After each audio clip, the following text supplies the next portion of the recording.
at the Canadian context, but also internationally. So it's a real pleasure to be able to have this conversation today. I'm going to start off by introducing each of our speakers today, and then we'll be getting into the meat of our conversation. We will have a bit of time for an audience Q&A, so please feel free. At the bottom of your Zoom screen, you should see the Q&A button, and you can type in your question there. No need to wait till the end. Just sound off your curiosities, and we'll hold the questions to the end. We may not have time for all questions, but we'll deal with that when we get there. So thank you everybody for joining us. And without further ado, I will begin by introducing Maggie. Maggie Lowe is an assistant professor at the University of British Columbia in the School of Community and Regional Planning. And she is also the co-chair of the Indigenous Community Planning concentration there. Maggie is of mixed European and Indigenous ancestry and a status member of the, oh geez, I should have rehearsed this. I'm sorry, Maggie. Wik-Wem-Mekong unceded territory. Maggie is a community engaged scholar who seeks to advance the work of Indigenous sovereignty at the national and community level, specifically through planning and negotiated agreements. Her current research and teaching focus is on Indigenous planning, Indigenous community land trusts, Indigenous state relations, and reconciliation efforts in Canadian cities. Really amazing work. Maggie also worked with us last year, maybe 2 years, no, at this point, to produce a brief paper looking at Indigenous community land trusts in Canada, which I can share in the chat in a second here. Thank you, Maggie, for joining us today. Next up, we have Tarsila Fidalgo, and she is with the International Center for Community Land Trusts, as well as at the Favela CLT project in Brazil. Tarsila is a lawyer and an urban planner. She has a PhD in urban planning and currently leads the CLT Global South Initiative at the International Center of Community Land Trusts. She's a researcher at the Rio de Janeiro Federal University in land rights and community-led housing. So really great work and great to have you with us today, Tarsila. And then last but certainly not least, we have Mr. Claude Hendrickson. He is a CLT ambassador and is associated with Lead Community Homes. He's calling in today from the UK and in London, I believe, Claude? No, in Oh, Leeds. in Leeds. Oh, sorry, that's my mistake. Of course, from Leeds. So Claude is a strong and long-standing advocate and advocate for community self-built housing undertaken by members of Black and minority ethnic communities. I got the acronym here, BME. A founding member of the Community Self-Build Agency, a nonprofit that was established in 2000 that promotes self-built housing for those in housing need, such as folks who are unemployed, on low incomes, and younger people. In 2012, he became that organization's Northern Development Director.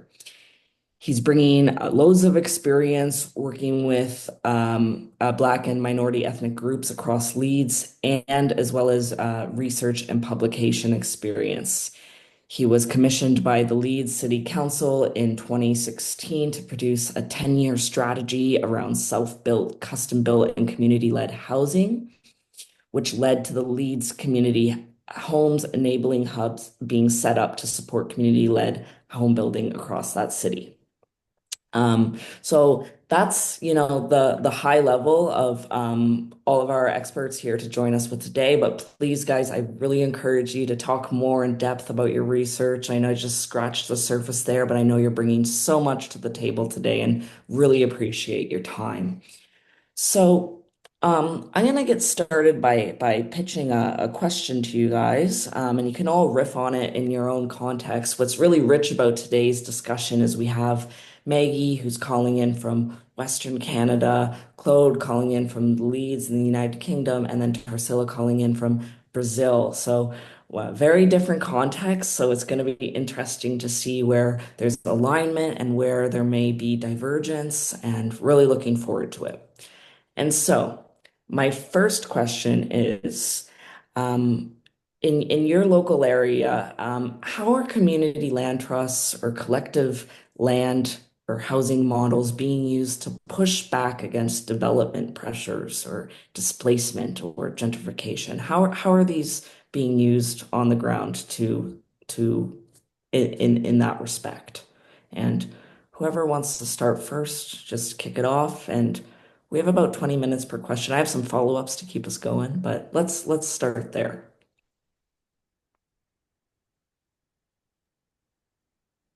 Thanks so much, Nat. I could start Yeah, us off if that's helpful. And yeah, thank you for the lovely introductions. And yeah, just to reiterate that it's such an honor and a pleasure to be on a panel like this. You included Nat and Sam, who's doing a wonderful work in the background. So yeah, wonderful to be here today. I'm calling in from the traditional territory, or sorry, unceded territories of the Musqueam, Squamish, and Tsleil-Waututh peoples. In my home office here in Vancouver on the west coast of what is currently known as Canada. And so I can kind of answer that question about how CLTs or housing models are pushing back against development pressure in the context of Indigenous community land trusts. So that's kind of the space that I'm working in, and the concept of Indigenous community land trusts is very much alive and growing in Canada, which is very exciting, and in other parts of the world. But just to define a little bit of what I mean about that, so an Indigenous community land trust or Indigenous-led community land trust is a land trust that is a model of a land trust that is intended to serve primarily, but not necessarily exclusively, Indigenous folks, Indigenous peoples, Indigenous communities, Indigenous organizations.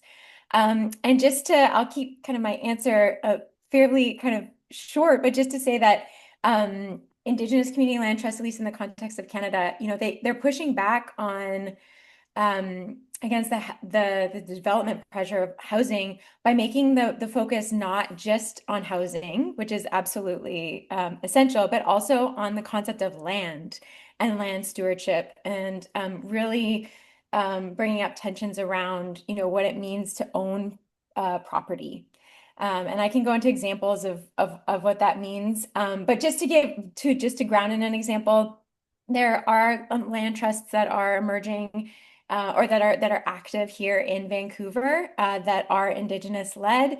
There's some really cool work going on by the Downtown Eastside Community Land Trust, which doesn't necessarily call itself an Indigenous Community Land Trust, but they use some very I would say powerful Indigenous perspectives and they're trying to embed some really interesting things around their governance structure.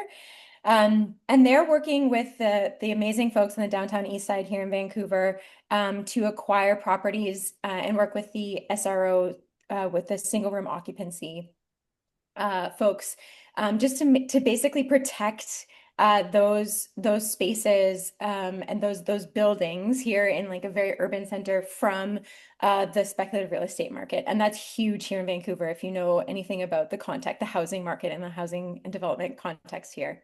Then just really quickly, I'll mention, just so folks can look this up on their own, but there's really amazing work going on by the Aboriginal Land Trust Society as well. There's a building, I've driven by it, that's gone up that is the Aboriginal Land Trust Society has funded and developed 172 homes for Indigenous individuals and families in Vancouver. And that work has been going on for years, but it's starting to take shape now, and it's just really exciting to see.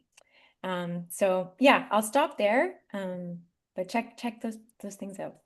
Yeah, thank you, Maggie, for kicking us off there. And it really is exciting work and sort of, yeah, thanks for the shout outs to some of the organizations as well. I encourage, speakers to ground wherever possible in examples so folks can go, look into things themselves after this. Yeah, who would like to yeah. go next? I'll jump in next. I'll be the thorn between the two roses, as we would say in the UK. Yeah, so how I would kick this off, I would say that England, the UK has a long history of cooperative housing, which has happened way down in the late 50s. So cooperative housing was a foundation. Coming into community land trust and coming forward to community land trust hasn't been that well known or in the early 60s, 70s, and 80s. And even for myself, who did a self-build project over 30 years ago, where a group of unemployed men came together, because obviously when it comes to housing in the UK anyway, single men are at the bottom of the housing waiting list. So single men can be hanging around to try and get property for a long time. So we took that on as a group of ethnic minority. Unbeknown to us, which found out not until in the after I did that research, 2015, that first bit of research, that community land trust has actually been around since the mid 60s, kicked off really by the civil rights movement in America. And that's kind of where this community land trust was kicked off. So yeah, and it's taken its time to kind of move through Europe into the UK. So for how we're now pushing back against local councils and local government is by we now have the evidence because a lot of the time communities taking responsibility for delivering their own housing, it's seen as a very um, a situation with lots of problems, lots of issues, where it can be said that the cost of doing it yourself is too much. So now that and it's really amassed since social media has come around that there is so much evidence online now of what can be done by communities. You can visit, for example, the Canadian Community Land Trust website. You can visit the Brazil, I take it, Land Trust, the European Land Trust website, the UK Land Trust website. So social media has been, and the platform has been a great enlightener for people around the options of actually getting land.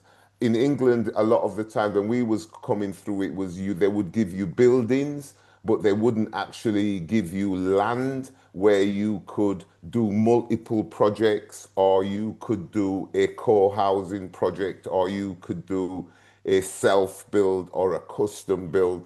So that is, for some people in the UK, it's a new thing, but with the long history. I'm pushing back. So we now, there's many cities in Leeds that have evidence, cities like Liverpool, Bristol, Leeds, Birmingham, parts of London that have CLTs.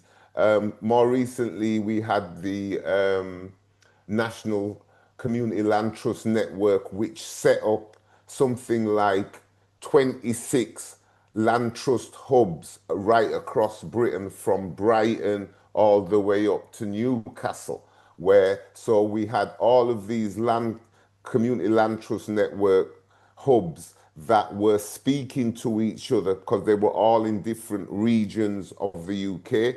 They were speaking to each other, sharing good practice. So when it comes to dealing with local authorities about planning, when it deals to local authorities about examples of of good practice, we have that within the network. So we're pushing back. Developers are a big player in society, and we know that because developers make a lot of money. So they're a powerful organization. They're used to having their own way, and it's been a slow process, step by step, but we are gathering traction, and the traction is being gathered because of the evidence we have of goods community land trust, not just here in the UK, but across Europe, in the US, in Canada. So that's how we're pushing back in the UK. I'll leave it as that and let Teresa come in. Thanks so much, Claude. And I really appreciate you also throwing us back to the history of CLTs within the civil rights movement. And of course, Mm, happy Black History Month to everybody. It's important to remember where this movement is kind of coming from and how we mm, can keep that root and that spirit alive mm. as we continue to grow as a movement. Yeah, Tarsila, I would love to hear your take on this question of how CLTs in Brazil are pushing back against displacement by and development. Yeah. And yeah, may I just say, not all development, but Yeah. the bad kind. Yeah. So please. Well, thank you, Nat. It's a pleasure to be here, talking with Claude, Maggie, and all the team from the Housing Commons Research Center. I will ask for permission from our audience to share just a few pictures because I think it's really important to introduce a little bit the place from I am talking. So just a second.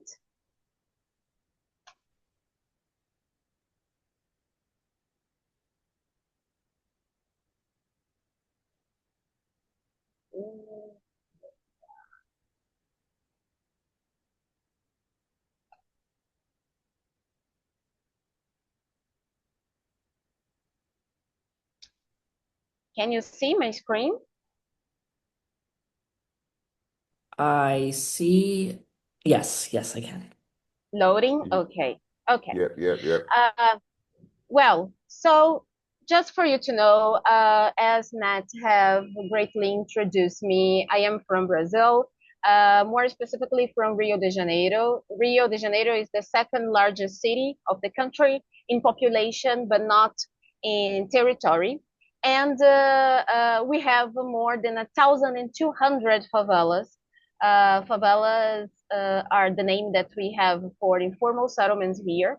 And approximately 24% of the city's population lives in favelas in Rio. But what is a favela? Most of people used to think that favela is a slum considering especially the Asia context, the India context, and used to consider favela as a place of precarity, a place that needs to be fixed. Um, but I want to show you some pictures and I will explain you after why I'm showing you and why the Community Land Trust help us to change the way we view these kinds of territories. So I will just show you some pictures. They are all from favelas in Rio de Janeiro in different parts of the city, just for you to understand how the buildings, how are the buildings, how are the relationship between the children and between, well, the residents. Uh, okay, so we are back. To answer the question, uh, well, about how the community land trust um, is used to push back against, well, development pressure and gentrification process and all this kind of process that we have related to the real estate market. Um, I really need for you to understand that these places that I have shown you, the favelas, they are territories where people are really deep connected with the land. So I will get back a little bit for what Maggie was talking about, the indigenous territories. And here in Brazil, we have also the enslaved people territories. So the land is very important, not just because it has a price and this price arises when you have public investments or particular investments, but the land is important because the land is memory. The land is an identity for these people. And these territories have a special social bonds between the people. So these territories need to be kept. They need to be improved. They need to be better. We need to guarantee housing rights, but they need to be kept. They need to remain on the land. And this is the main challenge that we faced, because at the time that we have an upgrading in these territories, we have other actors trying to move for these territories, interested in build some things. And of course, the most vulnerable people have to leave because they cannot afford, considering the rise of the price. So the CLT, by removing the land from the speculative markets, is a key tool to guarantee that these people will remain in the territory, but in a better territory. So it's a key to guarantee that the land will belong in perpetuity to the community, to the group of people. If someone wants to leave, that's fine. They could sell, they could rent. That's okay. We have the individual freedom, but the land will be permanently dedicated to the community. Another very important aspect is about the empowerment of people. When we are talking about an informal settlement, we already have a community or formed. And this is really interesting because in many countries in Europe and in North America, we have a lot of debates related to the community aspect of the community land trust, how to raise a community, how to keep a community. And in the informal settlements, we already have that.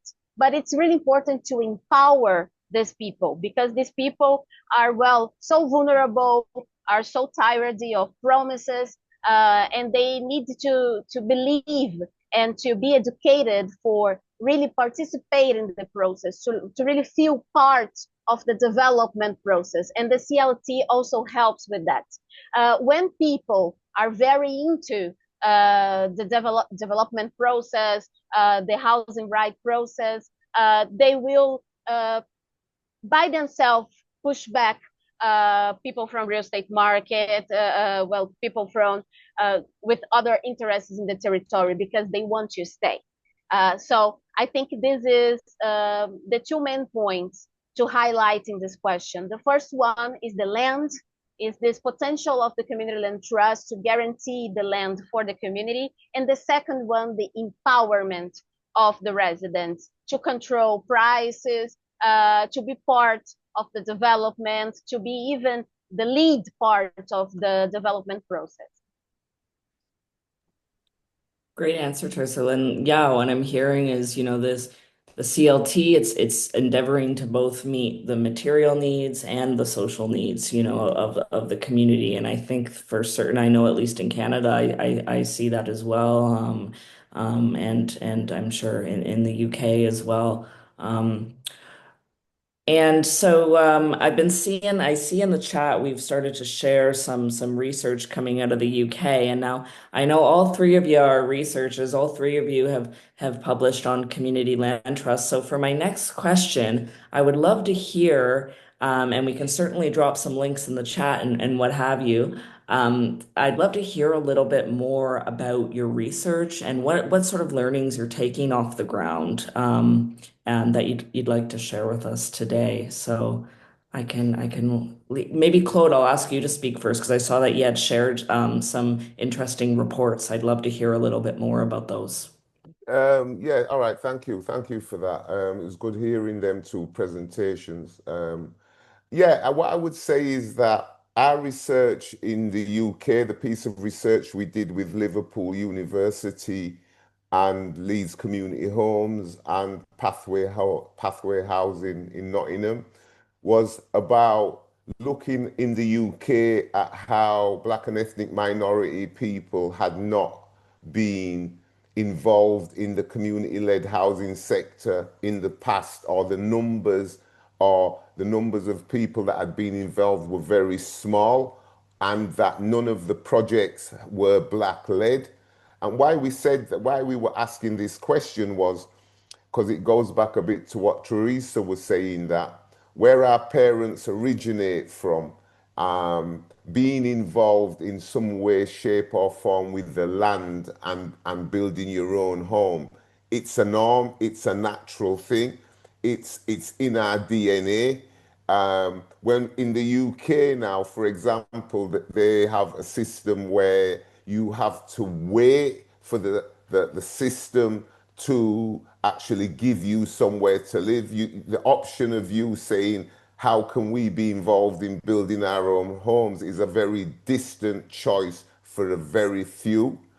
So our research was looking at how we can raise the profile of community-led housing to the not just to BME communities, Black and ethnic minority communities, but to all minority groups, so women fleeing domestic violence, um, people with disabilities, people with sexual orientation. So how could minority groups look at the option of creating communities that were for them, that had all their benefits at hand, and how we could maybe use land to create multi-purpose spaces within one space that the community could use. So our research was very much about that. And looking at infrastructure bodies, looking at how allocations for land and housing is made, looking at allocations for funding. We have an organization in England with the government that is called Homes England, which Homes England has the national budget for house building in the UK. Our research is suggesting that they could ring fence a percentage of the national budget that goes towards community-led, community land trust within society. Because in the UK, housing is not an infrastructure component.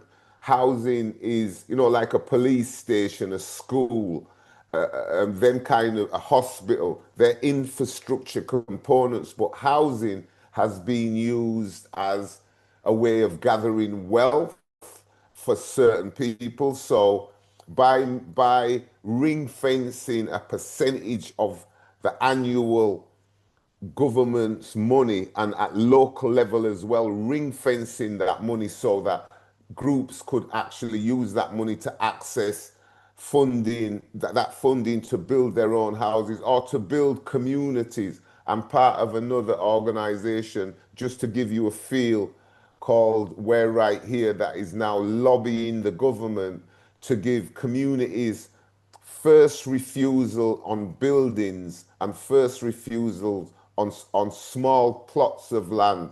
We're not trying to differentiate from what the big builders can do, but a lot of the big builders are not interested in the smaller plots of land where you can put maybe 30, 40, 50 houses on. The big developers want the big plots where they can put 500 houses. So what we're doing is saying within our research, it was about, well, how can them small plots of land be made available not at market rate for communities? And again, the infrastructure bodies planning. Planning is a big issue. And within our research, we talked about kind of being a little bit easier on community-led and community land trust projects around planning, because planning you can take 2, 3, 4 years to get planning permission, and you're being treated like a big developer where you actually want to be treated like a medium-sized contractor. So within our research, it's a lot about that. We're looking at how community-led housing, as I mentioned, can deal with special groups that are in the community. So, for example, look at tackling homelessness, look at tackling ex-offenders coming back into society. And like I said, single mothers fleeing domestic violence and groups like them, how the community-led and the land trust movement can facilitate creating housing for them. That makes sense. Yeah, to serve those in the greatest housing need. And it's ironic that I suppose that a lot of these systems that are meant to,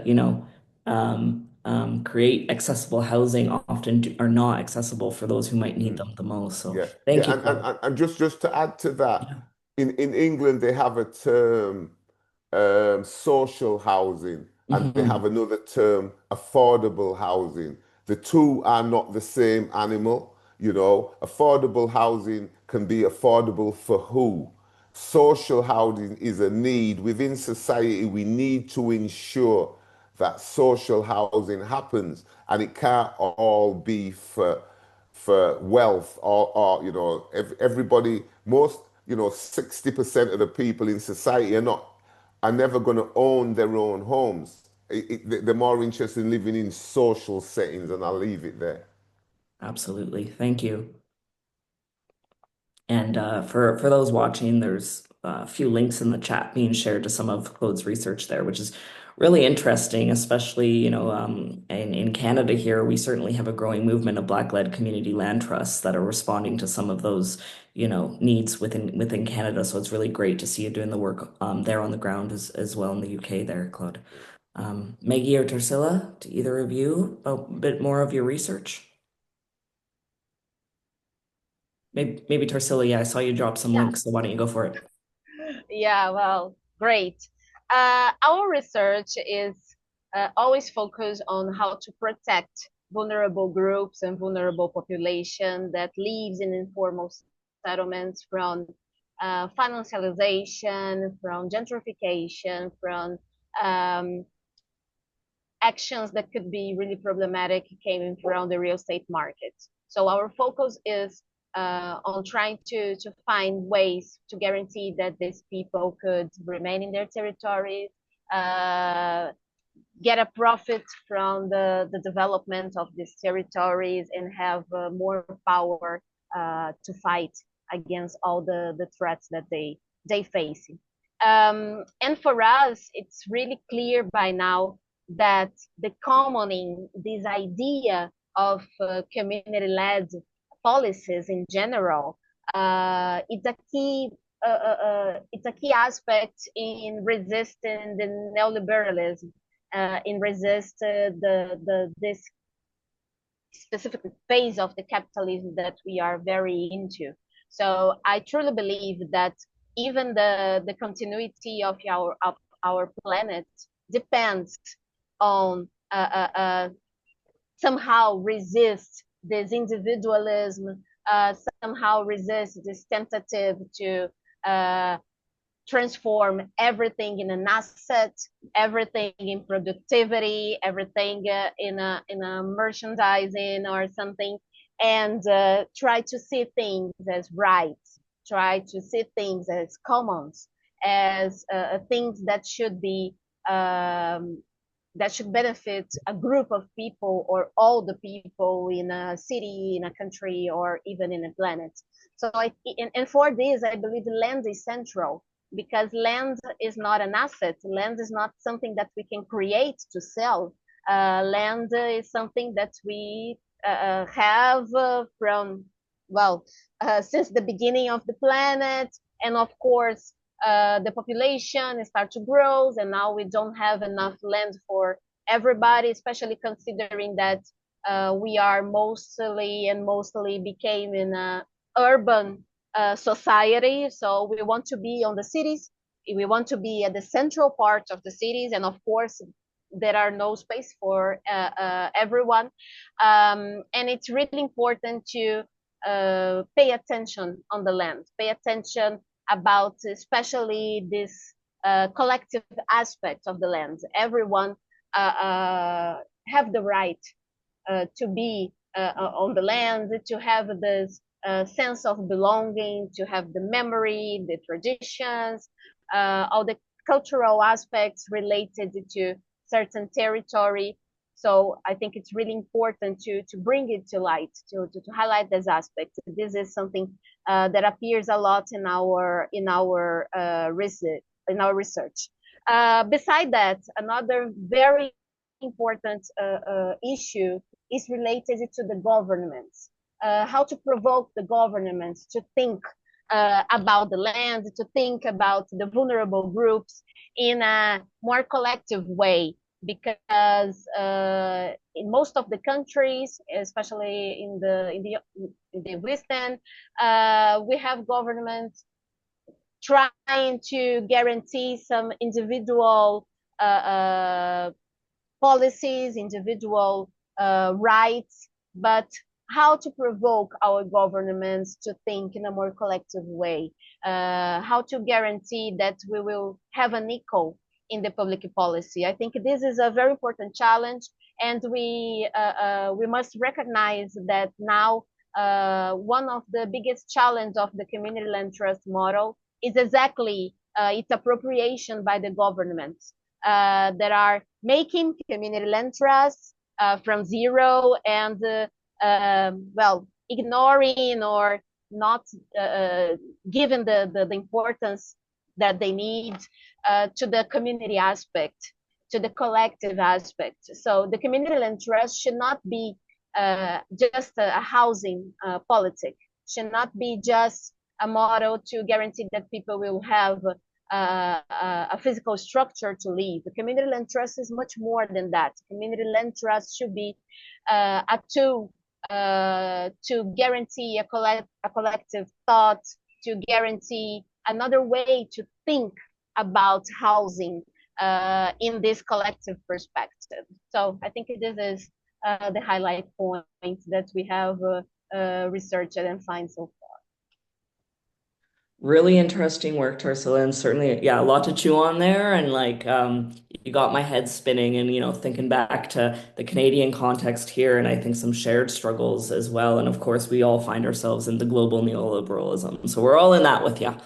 Yeah. So yeah, Maggie, why don't you tell us a little bit about your work? Yeah, thanks so much, Nat, and thank you so much, Tarsila and Claude, for talking a bit about your work. I'm very inspired, and there's a lot of commonalities that are shared. And I was like shaking my head a lot, like, yeah, and we should chat. But I can just briefly talk a little bit about some of the work that I had the pleasure of doing over the last few years now.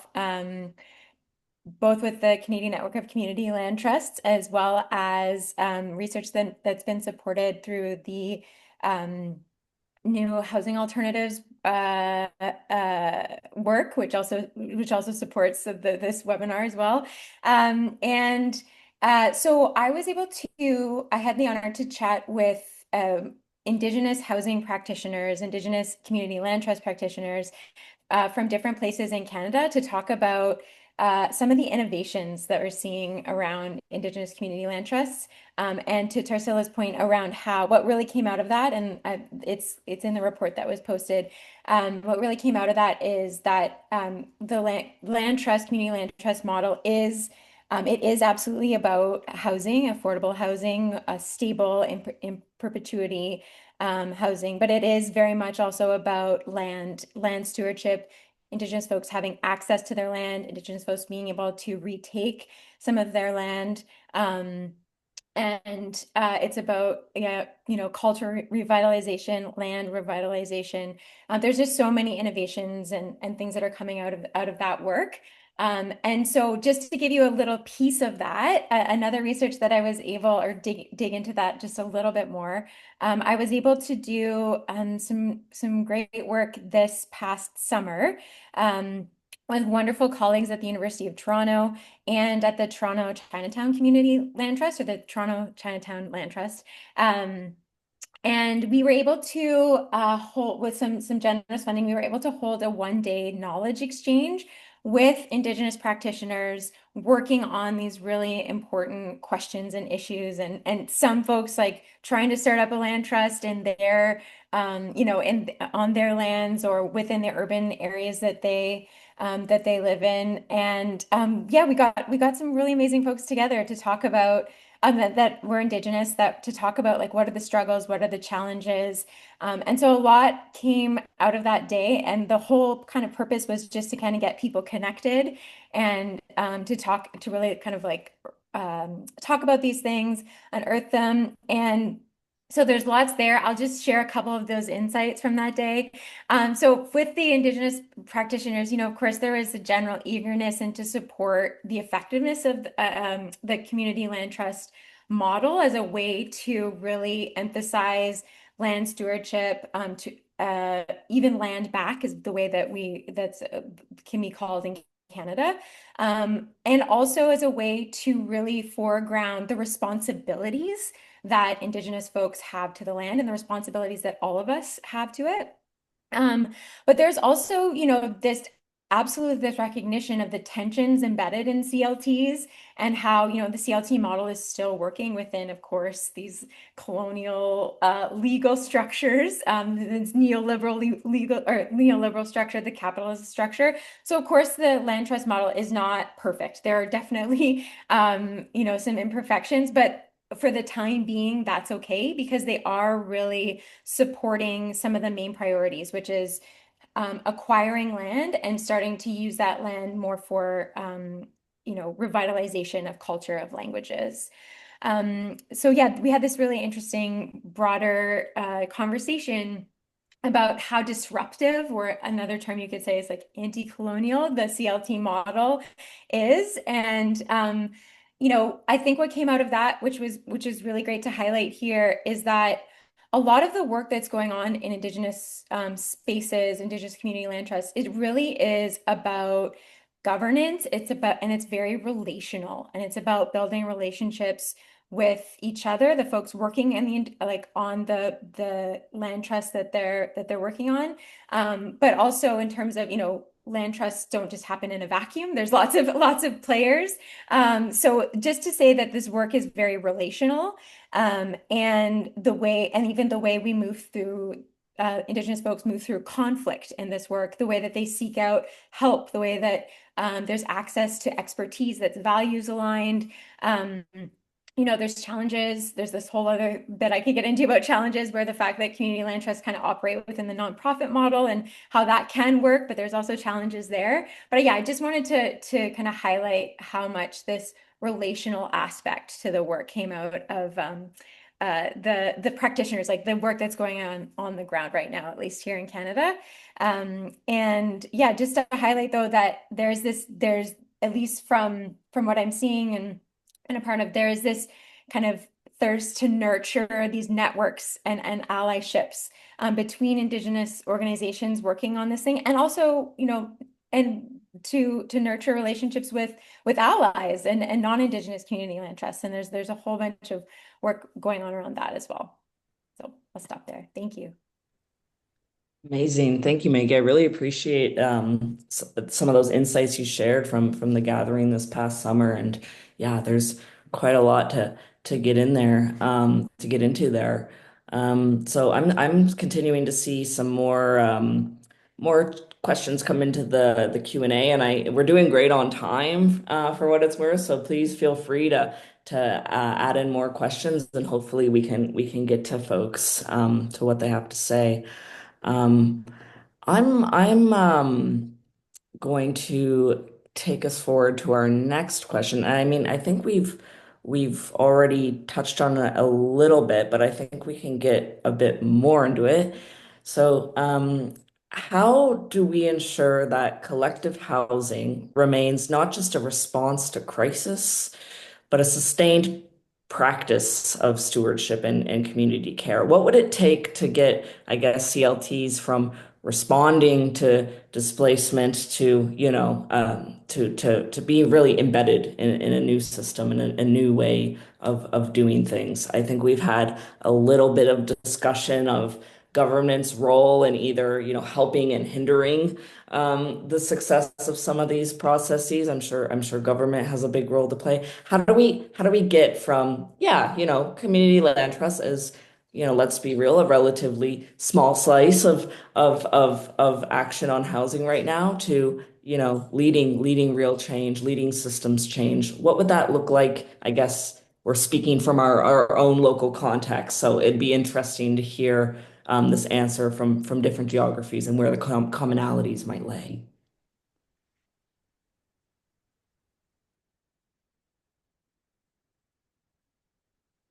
I can jump in again. Um, I think um, with your question, how how how can we get more? I think what we're doing now, raising the profile, getting this information out to the general public, because what is happening with community-led housing and community land trust, it's known about by a certain set selective group of people. Well, I speak for here in the UK. The majority of people that know about community land trusts are kind of middle class, educated, indigenous people, English white people. And what I would say is poor indigenous white people, they don't know about community land trust neither. So it's not just about the minorities, it's also about the general public. So I think the raising of the opportunities around controlling land, land trusts. I mean, some of the biggest landholders in the UK, for example, are Church of England, NHS, um, Department of Defense. So it's about raising that profile and looking at how it's almost better to be empowering people than allowing them to weigh almost on the scrappy and even with our community-led housing, it's not just about housing, it's about opportunities around construction training, it's opportunities around employment, it's opportunities around enterprise. So it's not just about that, it's opportunities around collective working. So on one community land trust site, you could have a number of organizations working on that same piece of land, you know. So I think it's about profiling, and it's really good that, I mean, I'm impressed that Canada is hosting this international thing. We need more grassroots information sessions about what community land trusts can offer grassroots community groups. So for me, that's profile raising, information out, sharing good practice, speaking with people that have been through the process and done it. And again, we have to talk about local governments and central government. You know, they need to be maybe helping create and facilitate the information sharing platforms, so that more people can do this. And no matter what we do, it still will be a small percentage of overall housing delivery, but it will be, I think they said somewhere that for every £1 invested in a community and a community land trust, you get something like £4 or £5 return on that £1 invested, because the money trickles into the community. So it's about not just selling community land trust as just housing, but how it can actually impact on the economic viability of them communities that live in and around it. Thank you. Thank you so much, Claude. So the education piece being an important part, multi-sectoral involvement in this, policy change. Yeah, thank you so much. Tarsila or Maggie, do you have Tarsila, maybe I'll Yeah, go to you. Yeah. yeah. Well, I want to echo Claude, highlighting one very special aspect. There is let people know, raise awareness that community land trust could be good both for communities, for vulnerable people, and for governments. And this is really important because it's not about a fight Mm. necessarily, because we need the government, and actually the government need this co-management with the communities, with the vulnerable groups, because it's really hard to governments to make investments, guarantee public service, and then they don't have the cooperation of the groups of the communities to maintain the equipment and investment, and then the governments have to do it all again.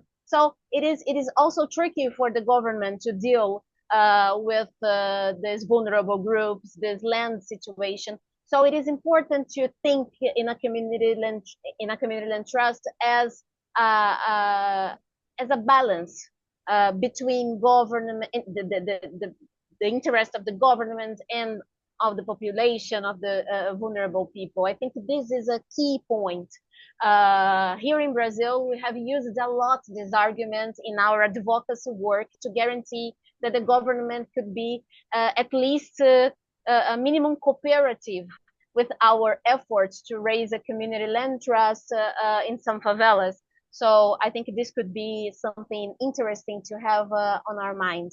The other thing, not to repeat what Claude just said about the importance of the education, is the empowerment of the people. It's different from education. The education is important. Everyone should know about community land trust, about this potentially.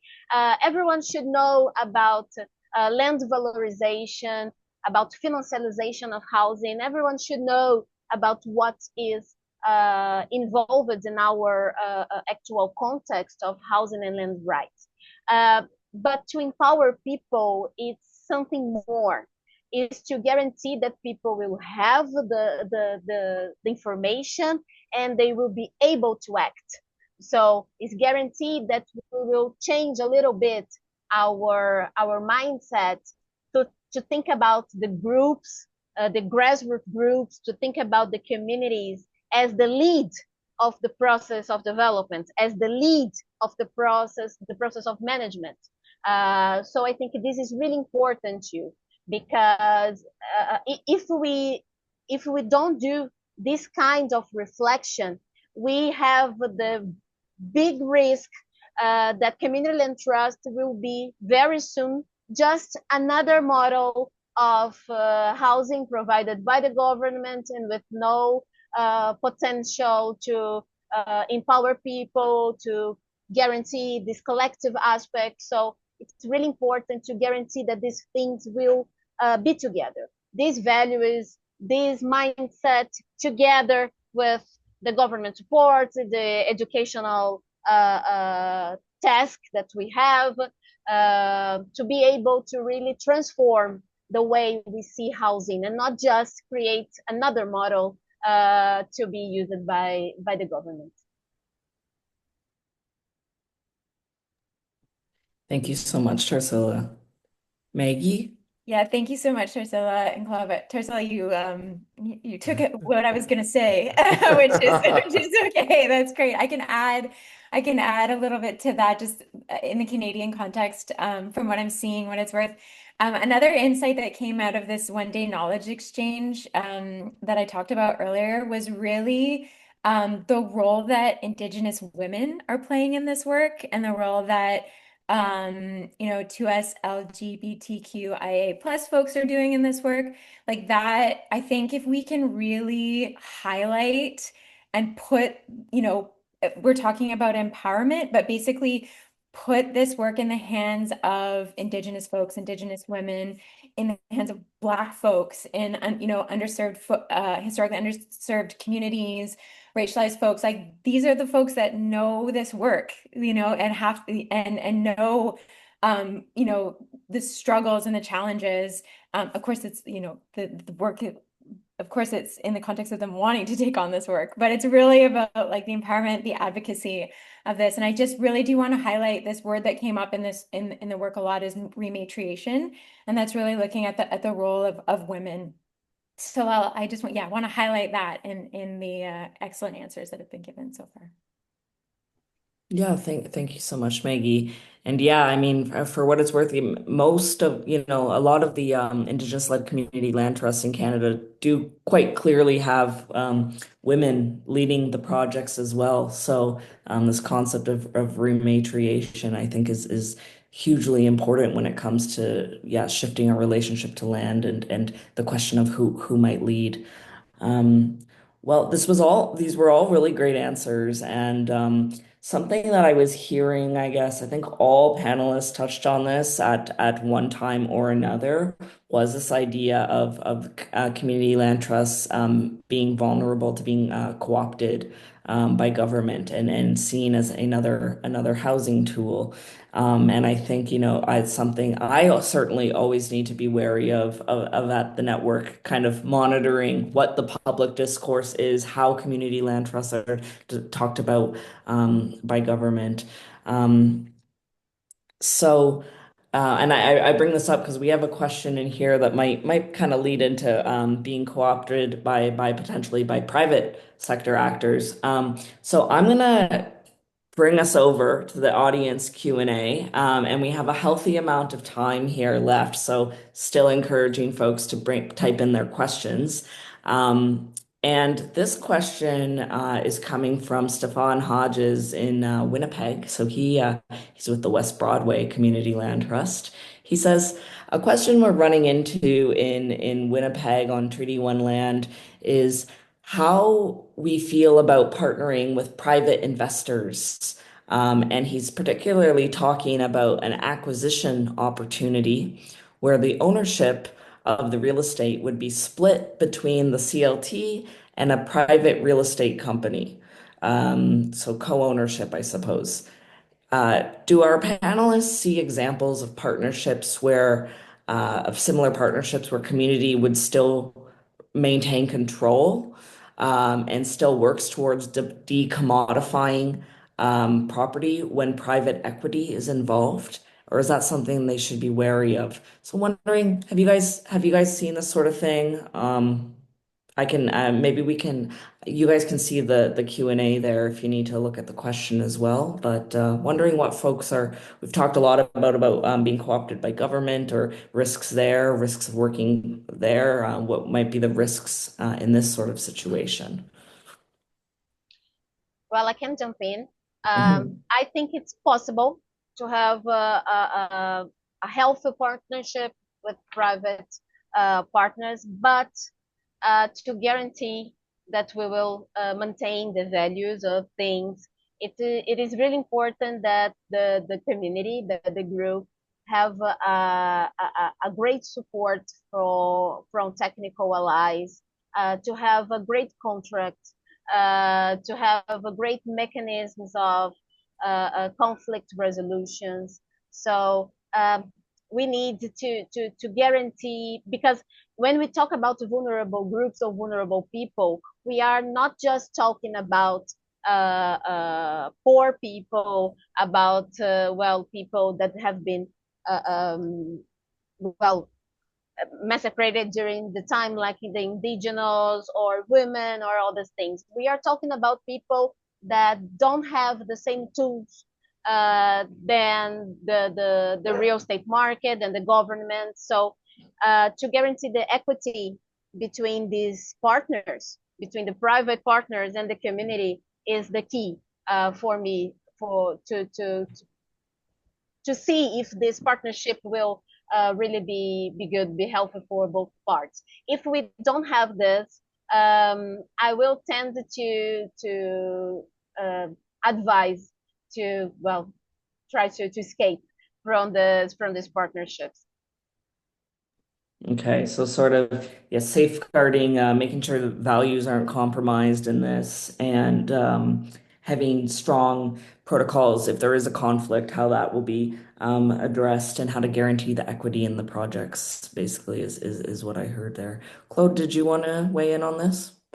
Yeah, in the UK, we have an example called shared ownership.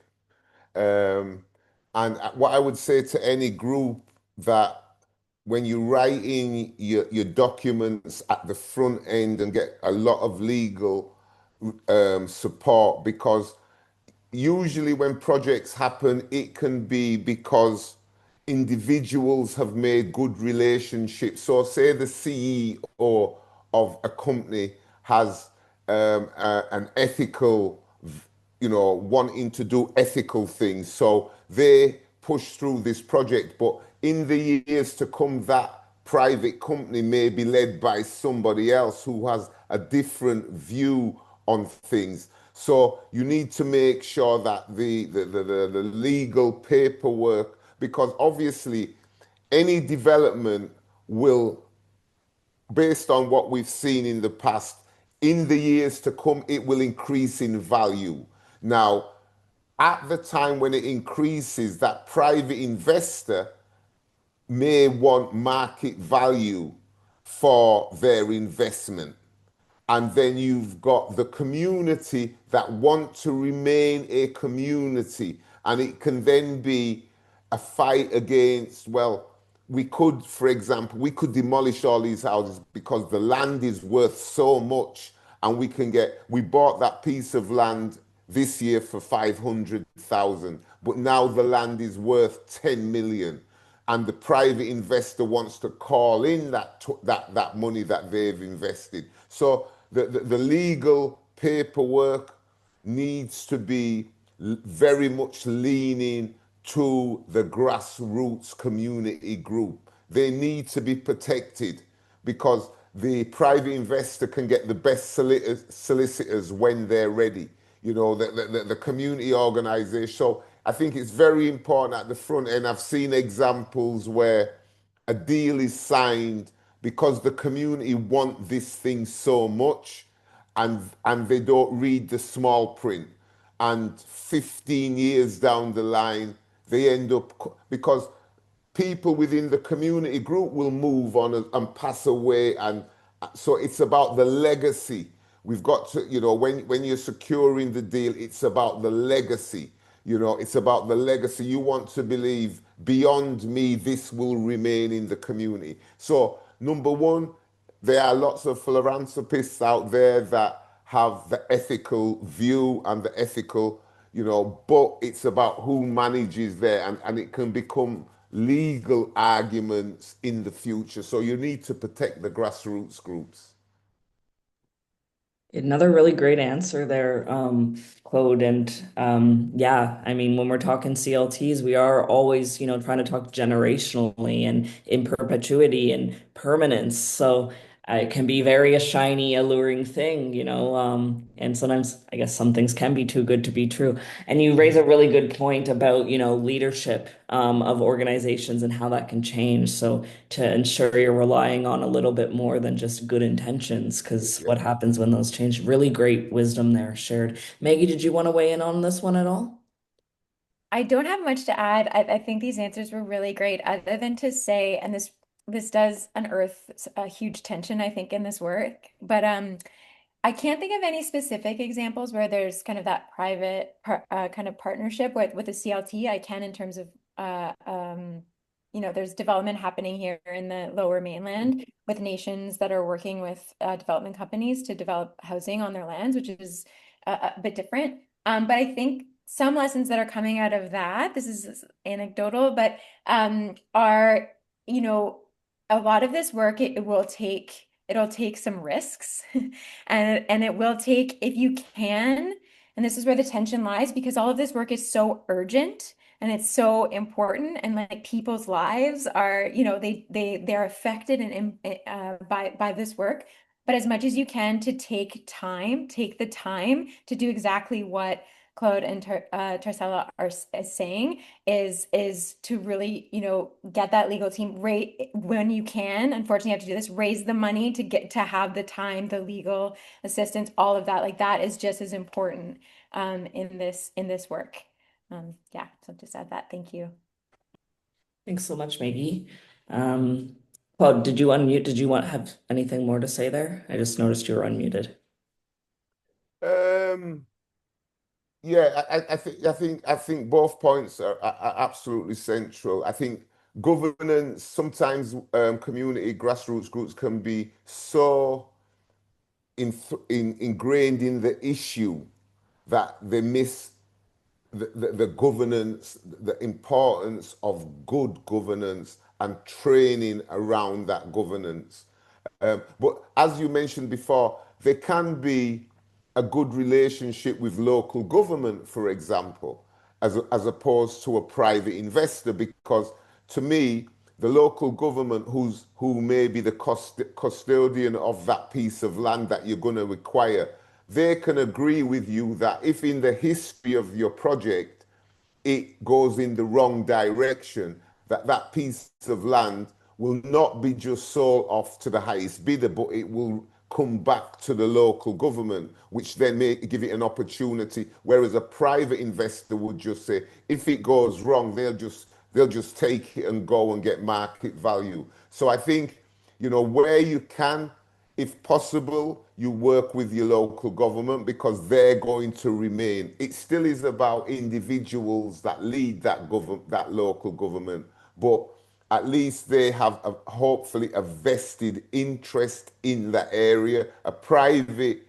investor may have other things that they're investing in, and the money could go somewhere else. So I think if you can, and very much it's a good partnership if the private or both options are going to see the importance of supporting the groups in pre-development finance, and how that pre-development work that needs to happen with the grassroots community. I think so. You can find the private enterprise might say, oh yeah, we'll fund that pre-development, but local authorities need to look at that pre-development finance as well to support the community groups. Great. Thank you so much, Claude. I'm seeing we're down to we got about 15 minutes more for audience Q&A. So maybe I'll take us to another question here. This one's from Emily Green, and I'll be interested to hear, I suppose, how again, with being in such different geographic contexts, what you might have to say on this one. So Emily says that she's working for her local municipality. And in your opinion, what is the most important thing municipalities or cities can do to support new and existing CLTs in the context of affordable housing? And then in brackets, she says, beyond making city-owned land available. Come on, though. You got so much. Come on. Anyways, and she says, for example, could there be grants for capacity building, covering costs, development costs, etc.? So be curious to see maybe what you've seen in your jurisdictions, what worked really well, or perhaps what's on your wish list, what would be nice beyond just giving the land. Okay, there's the twist. Okay. So whoever would like to tackle that one, please be my guest. Thanks, Emily, for the question.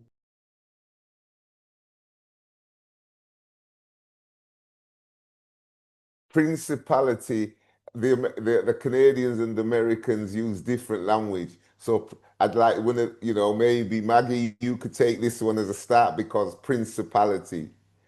Yeah, and I mean, I suppose, yeah, just I guess your closest local government, whatever would make sense. But yeah, Maggie, you Yeah, want yeah, to yeah, shoot it yeah. to We'd you? say local council, local government. Yeah.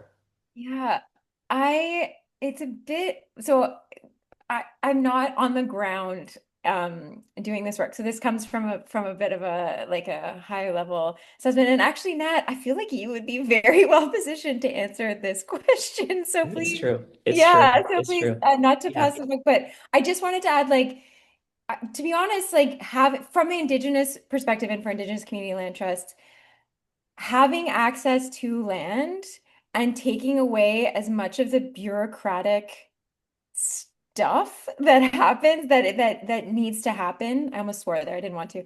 That the stuff that needs to happen for whether it's organizations, nations, like a government to be able to hold that land.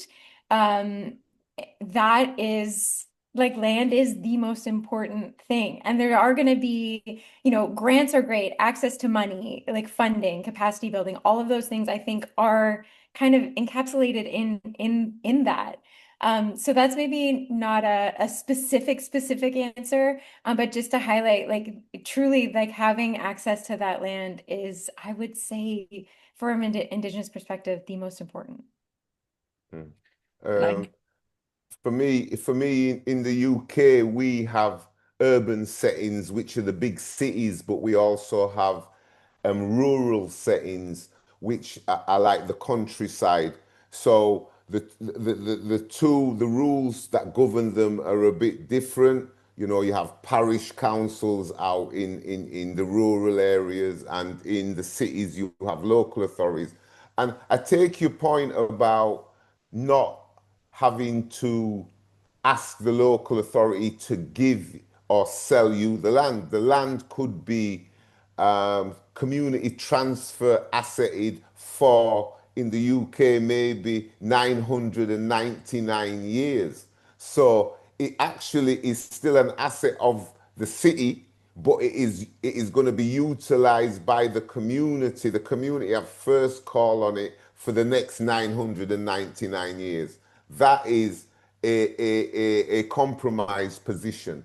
So, I think that what we have to understand is that land is controlled by capitalists or local authorities or um, the churches or the National Health Service. These are the big, and for example, in England, the royal family, these are the big custodians of land. So this is why you have to go and have the conversation with them because the other side of getting the land, you could get a piece of land but not get planning permission to build what you want on that land. So even though you've got the land, you still don't have the right to build what you want. You still have to go back to local government to get planning permission.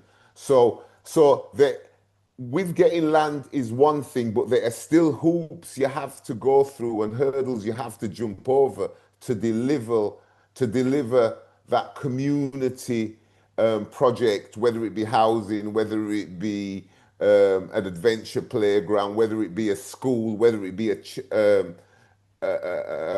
day center on that piece of land. You still have, you don't, becoming the custodian comes with rules and regulations as well. Well, in the global south context, I will try to generalize a little bit. It is really hard to count with any support from the government. And it is exactly what Claude just said, and Maggie also. We need the government at a certain point. We cannot escape. It could be to make land available. It could be to permit some kind of construction or upgrading. It could be to a support for capacity building. It could be a tax exemption. It could be a lot of things.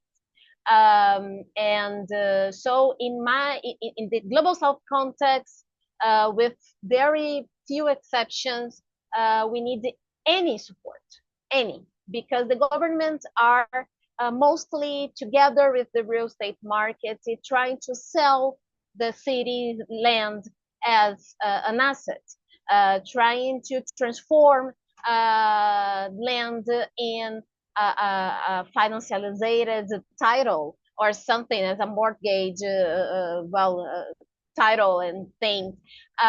So any support is actually valid.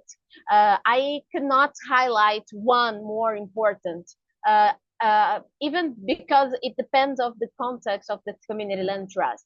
It could be one group that needs more the availability of land. It could be other group that needs more some funding for capacity building. It could be other group that already have the land, that already have the capacity, but they need some tax exemptions. They need some support to deal with the life costs. So it depends of the context, not just the city context, but each community land trust context. Really great answers there. And yeah, I can certainly weigh in as well on the question there, Emily.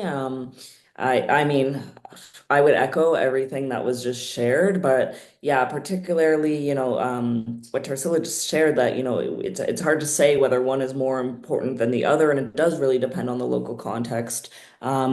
We at the network often get contacted by Canadian municipalities who are really into, they heard the CLT thing and they want their own, and It's CNCLT is more than happy to meet with whoever you're working with to provide a little bit of education and go deeper into this conversation. But I will tell you that the way that we usually do approach supporting community land trust growth is non-prescriptive. So we can provide a lot of options, a lot of potentials, a lot of what we've seen elsewhere, but I suppose it also depends on whatever cards you guys are dealing with and whatever is going on the community level. Sometimes communities or municipalities might be very, very interested in this whole CLT thing. And I ask them, are they aware of any groups organizing around this yet? Are there individuals that are asking for help? Because I think the other thing is that while of course, yeah, government support is very important, it can't make the CLT happen. So perhaps you already have constituents that are interested in making CLTs happen. That would really be the starting place first, and then understanding what it is that they specifically are asking for, and what it is that you guys have to play with from your end. But please do reach out to me at CNCLT, because I'm always eager to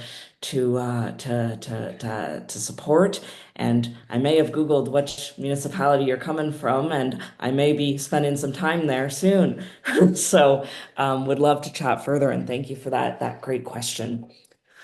All right, well, we have about 10 minutes left, and we've been getting some very meaty answers to these questions. So I'm a bit hesitant, I think, to open up another question at this point. It might push us over time, but I do always like to end webinars with giving participants a chance to share any sort of final thoughts or comments or impressions that they're leaving today with.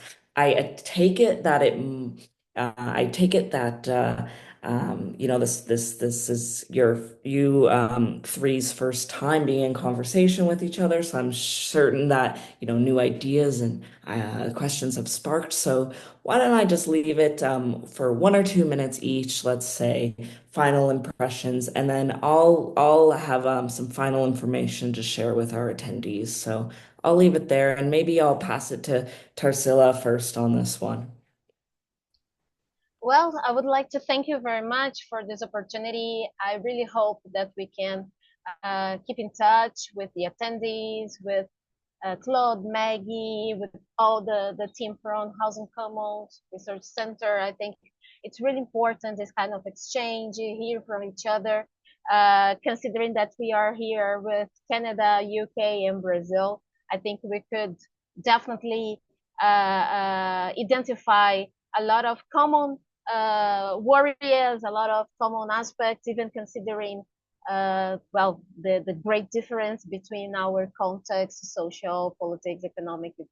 But I think at the end, it is about it. It is about to identify what we have in common and try to use it to build new models that could allow us to fight against what we have today in our society, to fight against individualism, to fight against this big financialization of everything in our lives, because the what we have is the necessity to guarantee that we will keep our society alive in the next decades. I will not even say centuries, because I think it's probably too much, but next decades. We are going down in a very speed velocity, in a very high velocity. And I truly believe that being together, discuss what we have in common, and try to find a way to fight with new models that highlights the collective aspect is the key. So I think I truly believe that community land trust should be more discussed, it should be more applied, it should be more should have more research and everything. We have to talk much more about it. We have to talk much more about this kind of model that could make a transition is not all collective.